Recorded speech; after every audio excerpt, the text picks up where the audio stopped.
Thanks for watching KTN Prime. Meresho, it is our sign language interpreter. Let's start with Cabete, where Ferdinand Waititu has taken an early lead where votes counting continues. Now, KTN's Aaron Acheng is our man on that beat. He now joins us with the very latest from the Cabete by-election. Aaron, we're hearing that there was a rather low voter turnout, and in fact, only 2 of the 9 candidates themselves actually voted. What could be the reasons for this, Aaron?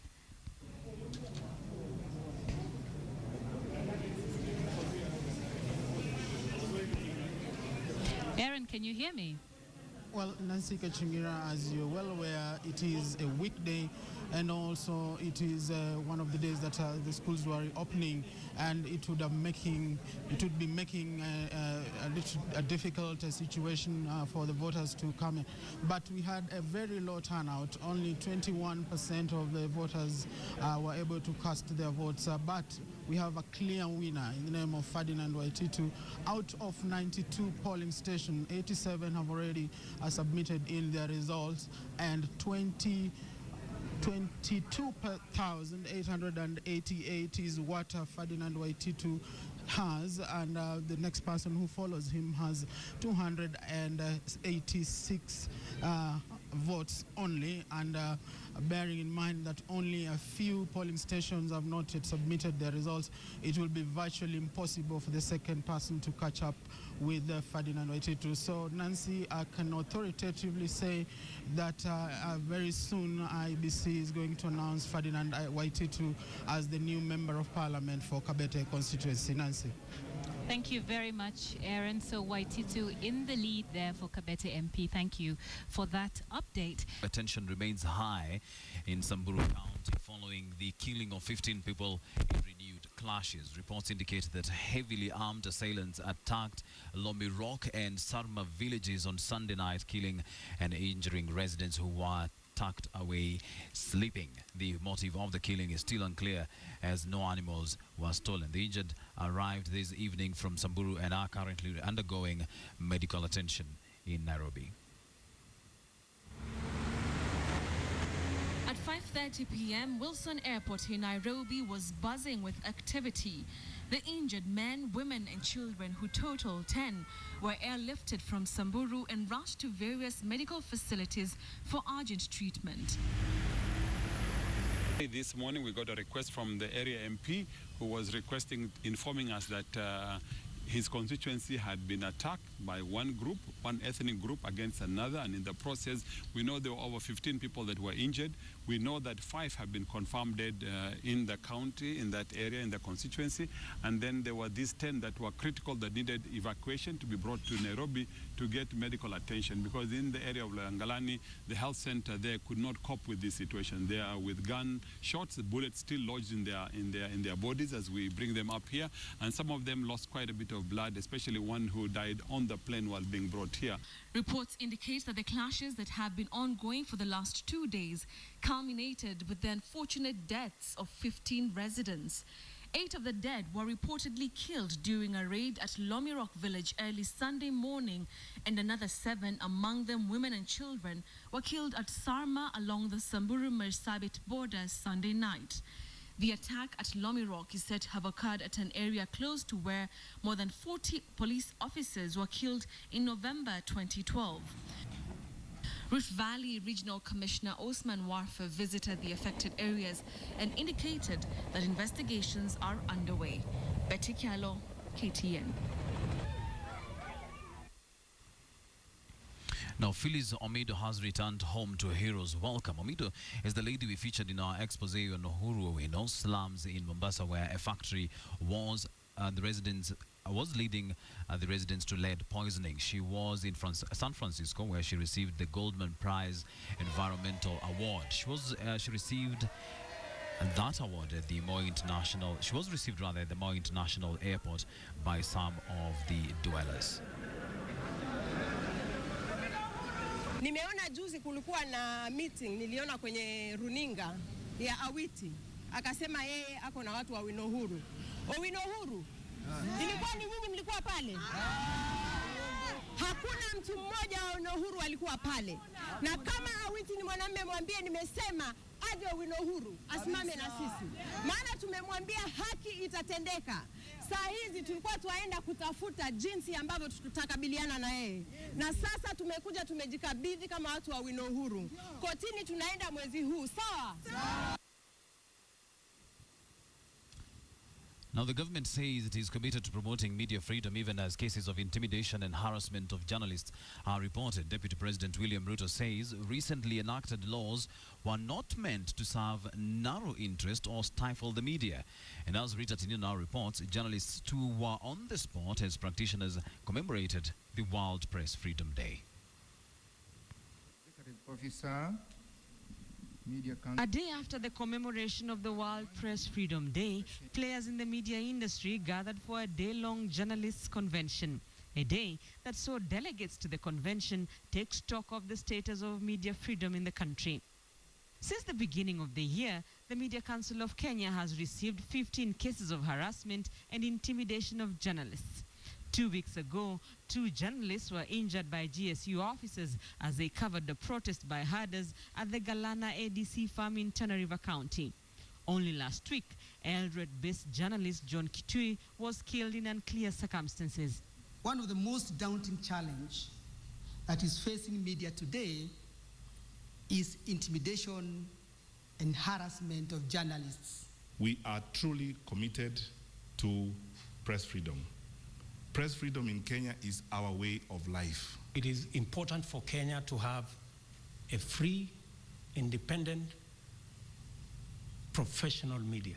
The government was put on the spot with the Kenya Editors Guild accusing the Uhuru Kenyatta administration of pushing for laws such as the broadcasting regulations and security laws to stifle the media. In the last 2 years, we have seen the legislative process being reduced to an avenue of allowing government to seize control of media. It is insincere for us to say the security laws that were passed were meant to serve narrow parochial interests. The security of Kenya cannot be classified. As journalists take stock of the gains made towards media freedom, lack of credibility is denting the image of the profession. The industry is grappling with the challenge of brown envelope journalism, where journalists are compromised to propagate certain interests to quacks and impersonators posing as journalists. The media, and especially journalists, cannot be part of Kenya's sickening mtu yetu culture. For those who can't resist the urge of partisanship, step out of the industry. To the media, credibility is everything. This credibility is built on the integrity of individual journalists, which essentially boils down to their resistance to brown envelopes. The debate over digital migration was reignited during the convention as delegates delved into the issue of the digital age, its promises, opportunities, and challenges. Rita Tinina, KTN. Well, we apologize for those issues we had earlier with the sound, but we've got that sorted now. So let's go back to that update on justice for Khadijah. Now, as you will remember, we did report a few days ago on this very saddening case of a 16-year-old girl. She was married off when she was 15. She'd already been married for a year to a 40-year-old man. Now, it's alleged that he brutally assaulted her and burned her and kept her in the house, locked up for more than 4 months. It is a very, very tragic case, of course, and let's give you an update on that right now. After these details came out, Joseph Boynet, the Inspector General of Police, was quick to say that justice for Khadijah would be swift. He said those found culpable will face the full brunt of the law, and investigation is now underway. That was just 2 days ago. Well, now it seems that investigation has borne fruit. Khadijah's husband, a man called Sharif Isaac, has already been arrested, and he will be arraigned in court any time now. That's the first update. Also, Khadijah was flown into Nairobi this evening. She arrived around 8 p.m. and she will be taken to Nairobi Women's Hospital for treatment. Now, the people around her are trying to organize for ways for people to contribute. Many people have expressed interest in doing that. They're still working on getting an official M-Pesa number, but there are details on Twitter of how you can contribute to various people if you wish to do so. Now, one of the things that is interesting about this incident is that it has unearthed a much deeper problem. I'm referring here to a report that was produced by the Kenya National Crime Research Center just last month, actually, and they say that 38% of females and 20% of men in Kenya have actually experienced gender-based violence. And the thing is, spousal battery is the most common form of gender-based violence in Kenya. So this is pointing already to a much larger issue. Another interesting statistic here is that Mombasa County has a 97% assault rate among married couples, which is extremely high. It means 97% of couples in Mombasa have experienced some sort of violence within their marriages. But just how reliable are these statistics, especially when a lot of cases go unreported? Now, Wilson, just earlier today, I was speaking to a social activist from Mandera, that's Abdurrahim Isaac, and he was telling me that so many cases go unreported, especially within the Somali community, because of something that they call masla. Now, what this means essentially is that the community bears the burden of a crime. So if something like a rape or an assault happens, the elders will come together, talk about it, agree on reparations, and this will actually never see... This actually never really gets to go down to the law. Exactly. The law never gets a chance to chip in. So a lot of these cases go unreported, unheard, and a case like this, a case like Khadijah's, might never have come to light. Let's go to the army now, where retiring Chief of Defense Forces Julius Karangi has officially handed over military reins to his successor. But what exactly awaits the incoming Chief of Defense Forces? Ashamul has that story.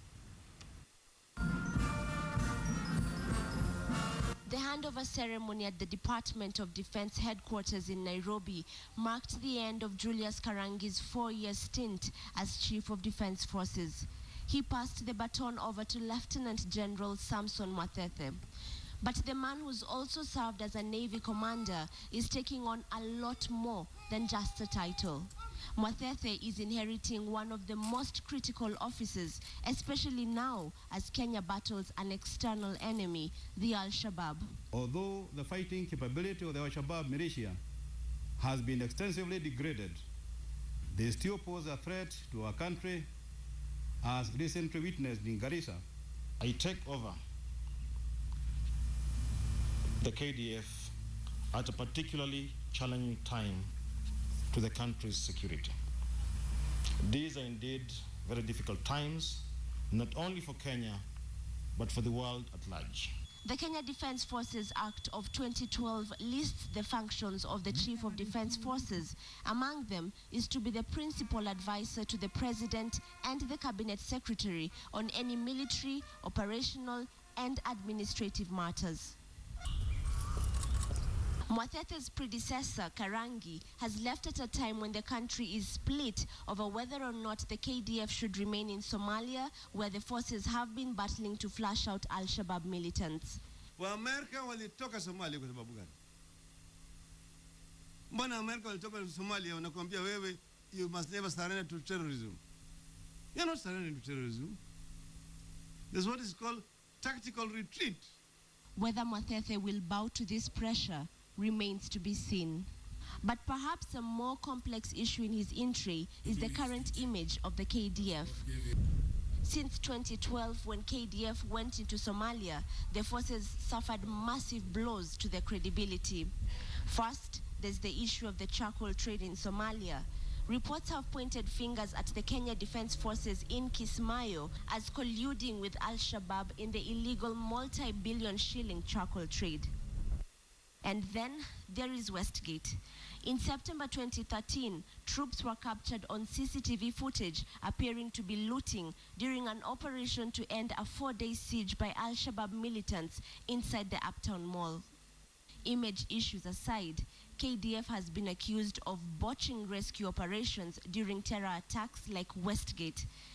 During Karangi's reign, the forces were seen as being inflexible when it came down to interagency support. But with a 4-year term ahead, observers are keen on how different the Navy man will head the forces. Ashamwilu, KTN. The United States of America has pledged to continue to support Kenya in the fight against terrorism, granting an additional $100 million towards that end. Visiting U.S. Secretary of State John Kerry today held meetings with top government officials, including President Uhuru Kenyatta, in a visit that lays the groundwork for President Obama's visit in July. KTN's Sharon Momanyi has the details. It was a busy day for the top American diplomat.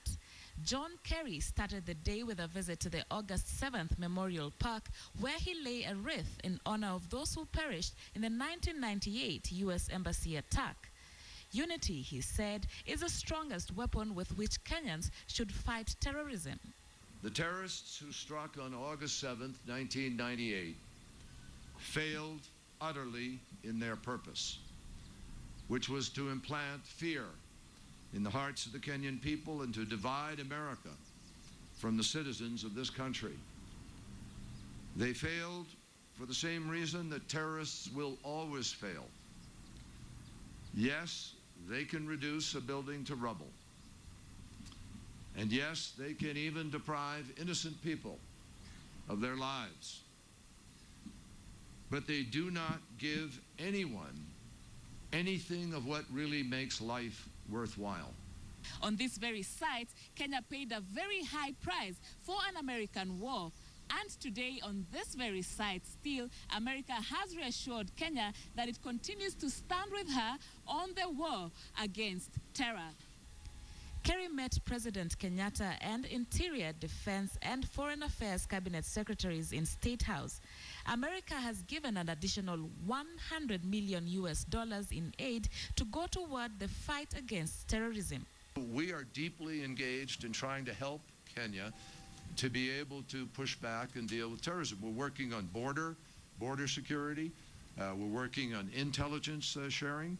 We're working together in terms of law enforcement and capacity building. Kerry would also meet the opposition leaders at Serena Hotel later in the afternoon. We also briefed the Secretary of State on the Okoa Kenya initiative, and basically the 4 main pillars on devolution, on land reforms, on electoral reforms, and I think Musa has been able to brief you on that. The very powerful conclusion by the Secretary of State, and also on inclusivity, because this is a country that is home to 42 nationalities, and therefore you cannot continue to talk of tyranny of numbers. The challenge of hosting hundreds of thousands of refugees who have fled to this country for protection from persecution, fear, and war. I know that represents a burden to the people here. I know people here are feeling that burden, particularly after an event like Garissa. It's unavoidable. It's completely understandable. But on the other hand, Kenya can be extraordinarily proud of the fact that it stands out as a country that has welcomed people from their terror in other countries, and that Kenya stands as a partner in the effort to bring to justice those who perpetrate that kind of terror. Kerry maintains that the United States urges Kenya not to retrieve its troops from Somalia, adding that a stable Somalia would result in a safer Kenya. Kenya is playing that role, this dramatic and important role of leadership in Somalia and in South Sudan. And we believe it is absolutely critical for Africa to be front and center in the solutions to challenges in Africa. Kerry's visit is one of a series of important American state visits that are geared to set precedent to President Obama's visit in Kenya in July.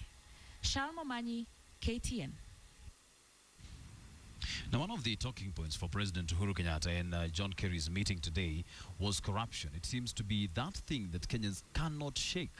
From the very first regime to the current one, all governments seem to be battling this monster.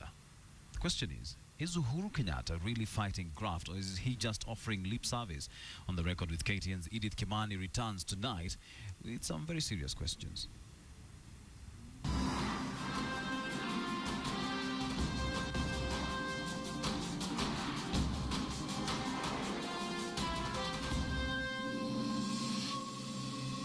If there's one topic President Uhuru Kenyatta seems to like talking about, it's this one.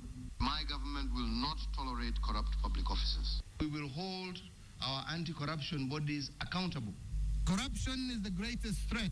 But it doesn't come as a surprise that the head of state would keep bringing up corruption. Kenya is ranked 145th out of 175 on the Transparency International Corruption Perception Index, meaning that Kenya is only less corrupt than 30 other countries.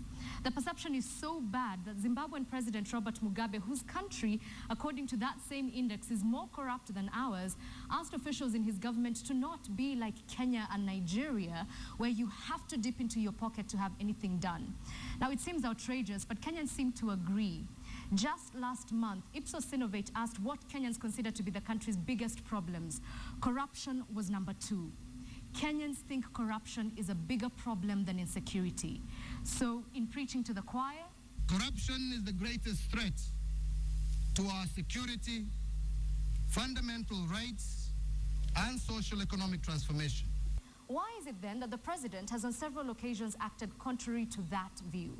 Let's begin this review from 2006 when Parliament's Public Accounts Committee was investigating the now infamous Anglo-leasing scandal. PAC at that time recommended that all Anglo-leasing contracts be terminated. They also said that all monies owed to the fraudulent companies should not be paid. Did I not mention that the man who chaired that committee, which made those recommendations, was Uhuru Kenyatta? This same Uhuru Kenyatta. The choice was either to start cutting back on government expenditure, to start cutting back on programs and service delivery to Kenya, or to pay in order for us to be able to move forward as a country.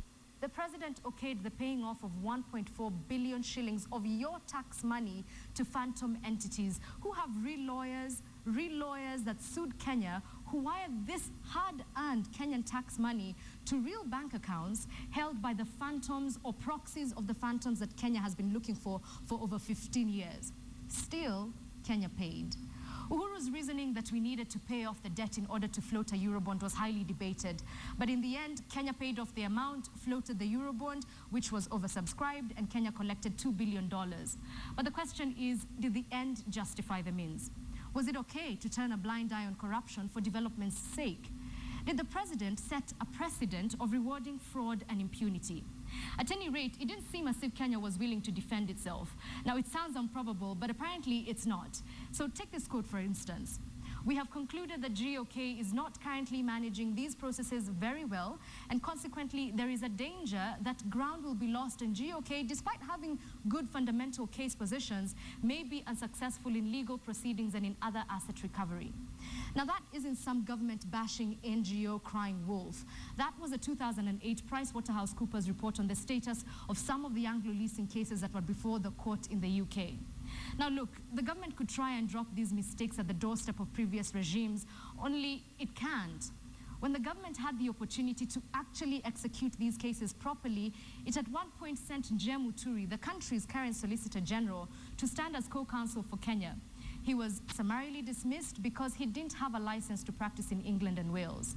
However, that, as the saying goes, was spilt milk. So the president moved on to this complaint on government officials. Starting with my own office here. Kuna maofisa huko ambao wanafikiria hiyo ni nyumba ya kutengeneza pesa. Na watu wajipange kwa sababu they will see something very soon. That sounds like a very good promise, that corruption will be decisively rooted out from the top. The State of the Nation address seemed to be that political moment when action would finally be taken. I also hereby direct that all officials of the national and county governments that are adversely mentioned in this report, whether you are a cabinet secretary, principal secretary, or chief executive of a state institution, to immediately step aside. But soon, that very institution that was mandated to investigate the 175 public officials alleged to have been corrupt began tearing at the seams. The Ethics and Anti-Corruption Commissioners were fighting the Secretariat. The Secretariat was fighting the Commission. And then the President, to end it all, with the ordering of a tribunal to investigate claims of corruption of the EACC Chair and Vice Chair. They, of course, stepped aside. But according to the Commission for the Implementation of the Constitution, that has now disabled the EACC. See, according to the CIC, the EACC has no legal force to function without a properly constituted commission. All this happened 30 days to the end of the 60-day deadline that the President had given to the same EACC to investigate claims of corruption of the 175. Then there's this next statement. There is no sacred cow in this government, none. Yet, it appears there could be, or at least there could have been. A week before the President released the list of shame and urged officials implicated in graft to step aside, the President had made what quickly became an unpopular decision in the country. Uhuru Kenyatta appointed Chris Okemo as a board member of the Kenya Seed Company. The same Chris Okemo who is wanted in the UK for allegedly defrauding what we now know as Kenya Power Company 900 million shillings. The same Chris Okemo who is also wanted for allegedly laundering the money in infamous tax haven Jersey Island. That Chris Okemo is a man President Uhuru Kenyatta picked to be a government official. Even though Okemo declined that appointment, the whole thing was seen as a mockery of the fight against corruption, especially coming from the same man who said this. My government will not tolerate corrupt public officers. But there are officers tied to allegations of corruption in the procurement process of the standard gauge railway that was given the green light. There's the President's decision to allow 10,000 police recruits to continue on to training despite numerous claims of corruption by government officials in their recruitment exercise. There's also the sudden death of www.president.go.ke, the highly publicized website where all Kenyans were supposedly able to report cases of corruption for the attention of the office of the President. All this has happened despite the President having said this. We must change.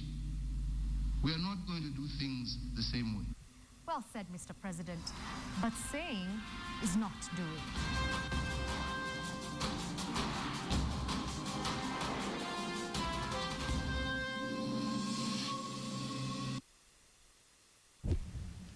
Certainly some pertinent questions there raised by Edith Kimani on the record.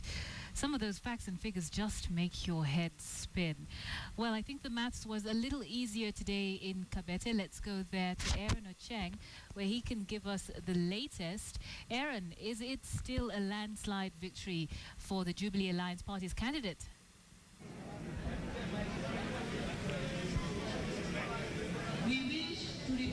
Well, it is no longer a matter of who will be declared the winner, but it is when that Ferdinand Waititu will be declared the winner. All the results have been brought in, have been streamed in electronically, but we're waiting for the manual results to reach here. Looking at the board, Ferdinand Ndungu Waititu has 24,228 votes. The next person who follows him is Waiguru George Mungai of 268. All the 92 polling stations have already submitted their results. This would be the results that will be announced shortly by the Independent Election and Boundaries Commission very soon. Already jubilation in the room. One of the leaders of the Jubilee Alliance Party, a leader of majority in the House, Edan Duale, has already joined Ferdinand Waititu, who will be declared the member of Cabete constituency elect. Looking at the board, nothing will change. This will be the results that will be declared as soon as possible by the Independent Election and Boundaries Commission. Nancy. Well, thank you very much, Aaron, for that update. Well, a very good evening and welcome to KTN Business. My name is Abi Agina. Cooperative Bank is setting up changes to its business operations as it seeks to introduce new products to customers.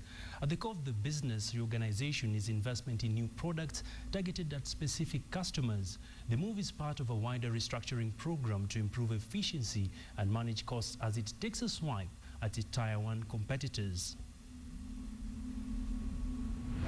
Responding to customer needs has for years been a crucial ingredient to bank success in the country. True to form, Cooperative Bank has begun instituting changes as it seeks to stay at the top of its game. Fresh from posting a 30% growth in profits in its first quarter, the bank has announced plans to offer more products to its account holders as plans to accelerate growth further.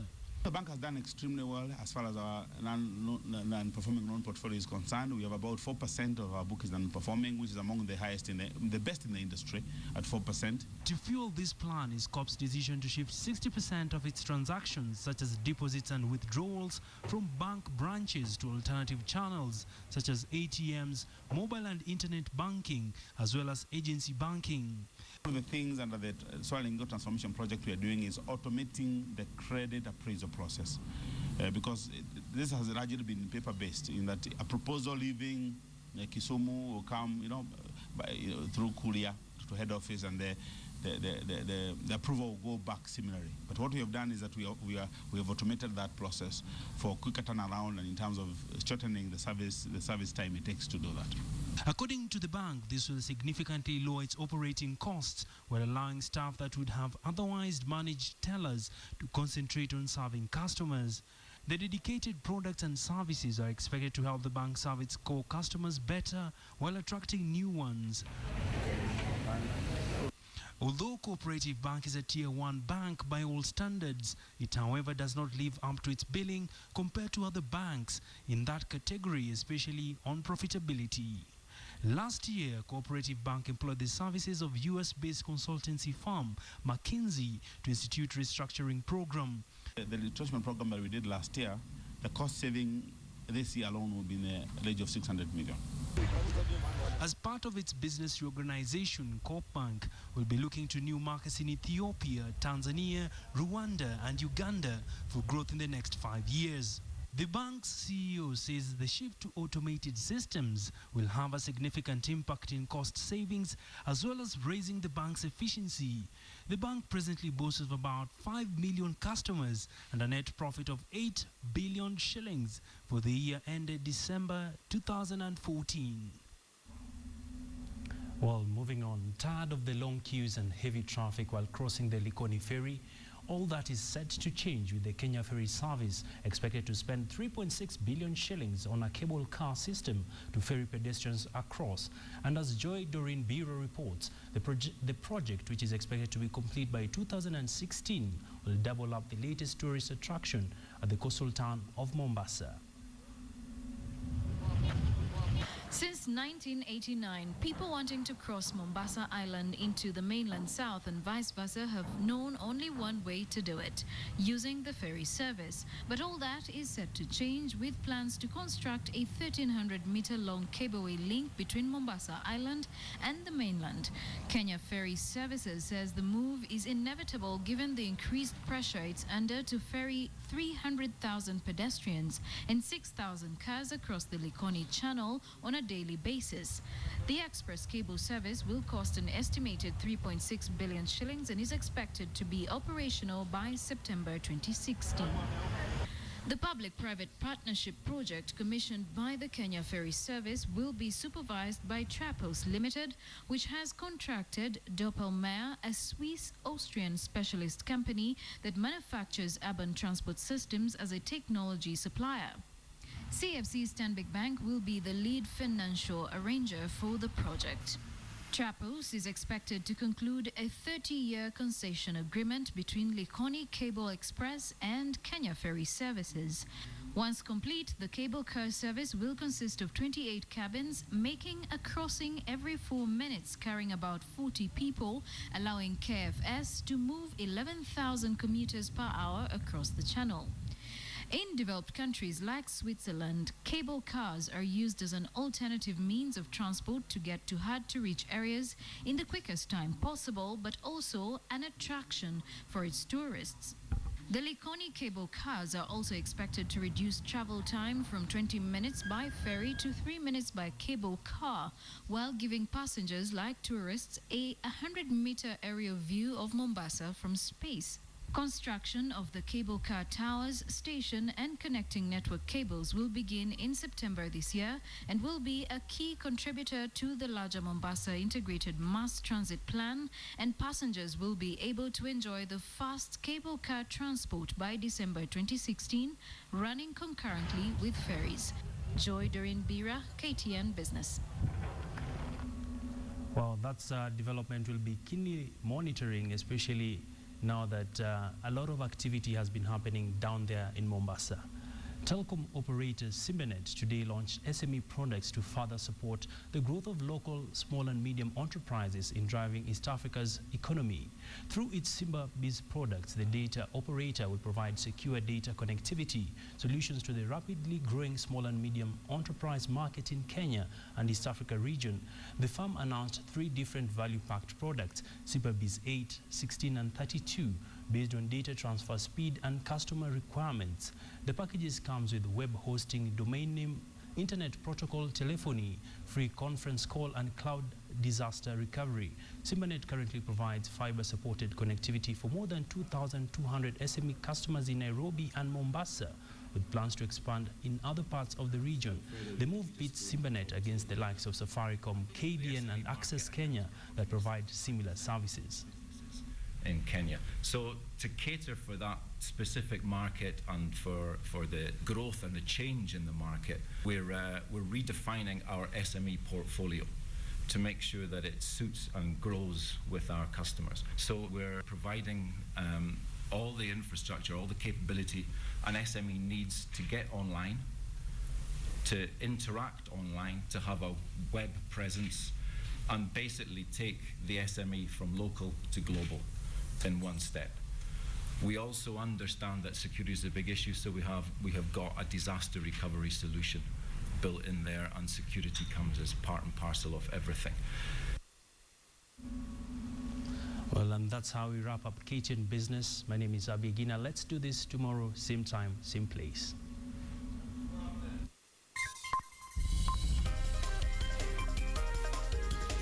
KTN Business News. But moving on, Kajiado County team that participated in the county's games where they won the soccer title in Laikipia was fitted on their return back to the county.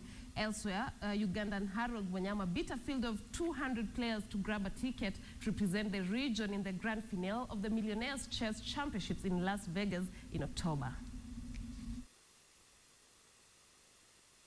Ugandan Harold Wanyama booked a final berth in the world grand finale of the Millionaires Chess Championship. Over 200 participants took part in the qualifiers at Nairobi's KICC over the weekend. Wanyama won 7 matches and drew 1 to win the 8th round. First leg event with a total score of 7.5 points ahead of Kagambi Lawrence, who was second with a score of 6 points.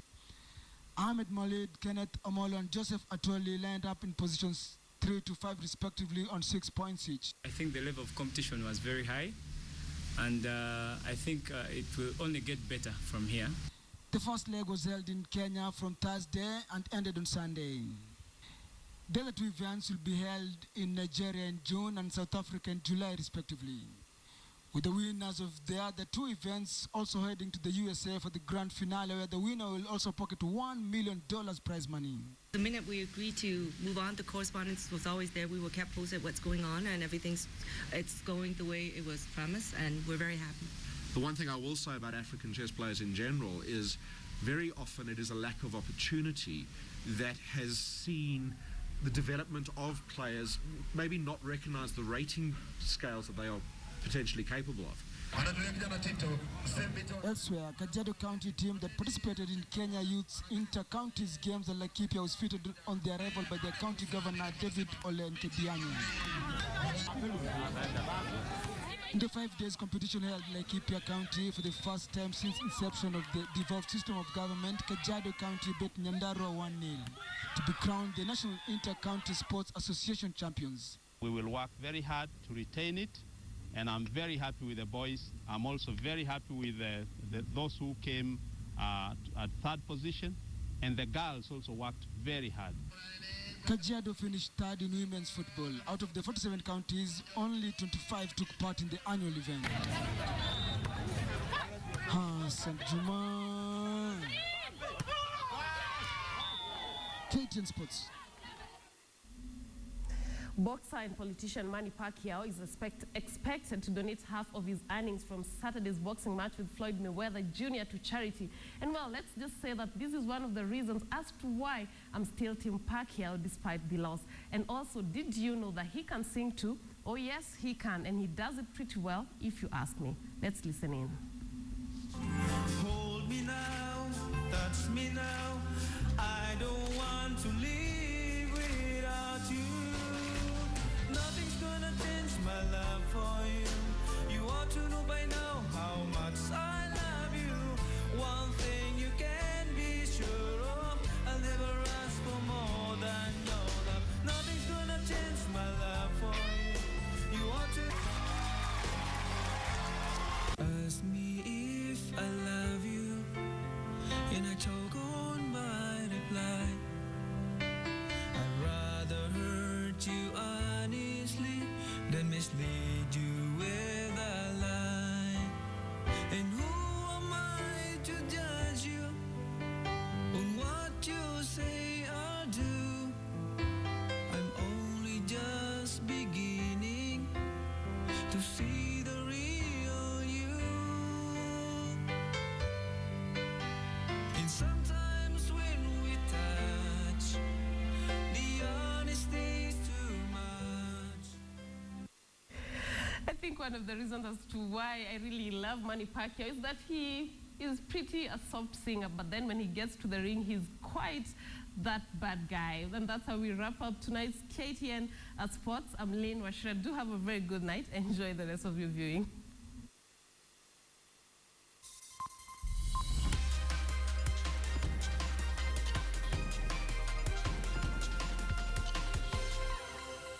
Well, thank you very much for your views this evening and for spending time with us here on KTN Prime. Marisha Owiti was our sign language interpreter this evening, and I am Nancy Katchingira. Thanks so much for watching and have a good night. My name is Wilson Buru. Enjoy the rest of your viewing. Good night.